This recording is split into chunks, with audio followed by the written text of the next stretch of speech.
తెలుగుదేశం ప్రకటనలు జగన్ ఉద్దేశించినే ప్రధానంగా ఉన్నాయి. చంద్రబాబు వస్తే రాష్ట్రం సస్యశ్యామలంగా ఉంటుంది, సుభిక్షంగా ఉంటుంది. జగన్ వచ్చేసి ఈ 5 ఏళ్ళు రాష్ట్రాన్ని నాశనం చేశాడు. ఇందులో మ్యాక్సిమం పవన్ కళ్యాణ్, తెలుగుదేశం పార్టీ ఈ ఇద్దరి కలయిక, మోడీ ఆశీస్సులు, ఈ మూడిటి కలయిక కాబట్టి త్రివేణి సంగమం, త్రిమూర్తులు అన్నటువంటి రూట్లోనే జనంలో గట్టిగా తీసుకుని వెళ్తున్నాయి. అదే సందర్భంలో మంచి మ్యూజిక్ యాంబియన్సులతో అద్భుతమైనటువంటి అడ్వర్టైజ్మెంట్లే తీశారు. వాళ్ళకి సినిమా ఇండస్ట్రీ నుంచి ఉన్నోళ్ళు బోల్డ్ అంతమంది ఉన్నారు కాబట్టి అడ్వర్టైజ్మెంట్లు అయితే అదరగొట్టేస్తున్నాయి.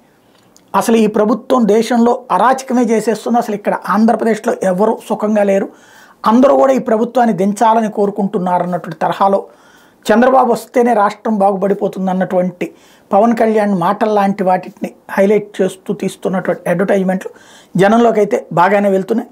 అది ఓట్ల రూపంలోకి ఏ మేరకు మలుపు తిరుగుతుంది అన్నటువంటిది వచ్చే నెల 13 తర్వాత తేలుతుంది.